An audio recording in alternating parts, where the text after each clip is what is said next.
bus that he was travelling upon would continue to accelerate such that it would carry him sufficiently far from his pursuers on the trailing bus to enable him to shake them off, as it was known, Marguerite was pained to notice that the bus he was travelling upon had in fact already started to decelerate. How could his fine investigative mind have been duped so swiftly, he wondered, as he continued his still unobserved descent at the rear of the bus. Of course, he was in no position to apprehend the cause of the deceleration, just as he could not now see through either of the rearmost windows of the bus that he was travelling upon, nor by extension could he see through the foremost windows, that is, the windows right at the front of the top and bottom decks of the bus upon which he was travelling. Given that it was through these foremost windows that he was most likely to apprehend the causes of the deceleration, he was in no real position, literally or metaphorically, to apprehend that cause or those causes. There was a chance, however, that the cause of the deceleration was internal rather than the external to the bus. The conductress, one of the passengers on that bus, may have found a way of communicating with the driver, indicating somehow that the double press of the button had occurred legitimately, as it were, and that he would slow down as a precursor to stopping the bus.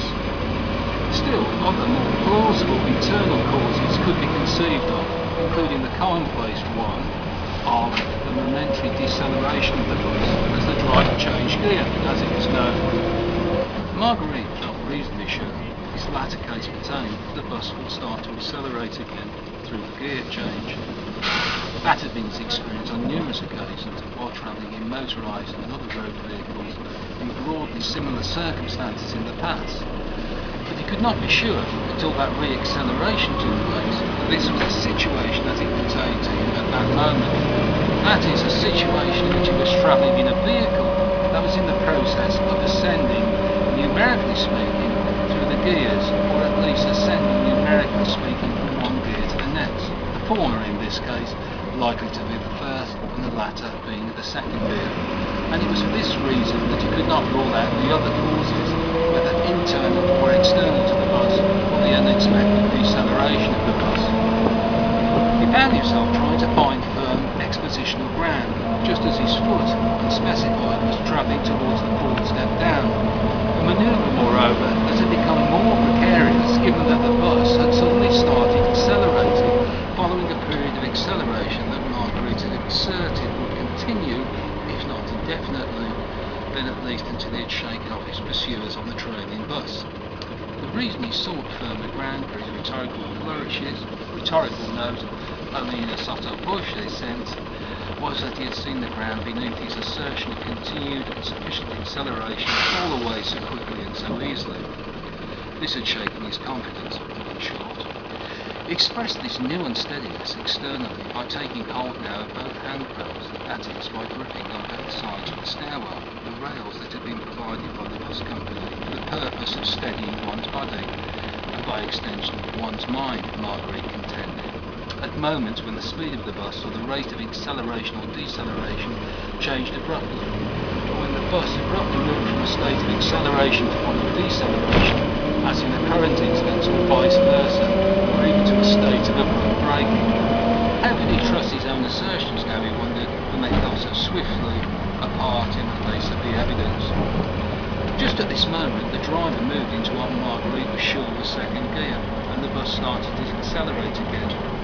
With this, Marguerite regained his investigative composure. He explained now that what he had meant to assert previously was that the bus would follow a broadly accelerative trend for the duration of his descent to its lower deck, and that the sweep of this accelerative trend, as it were, would be sufficient to carry him far enough away from his pursuers on the trailing bus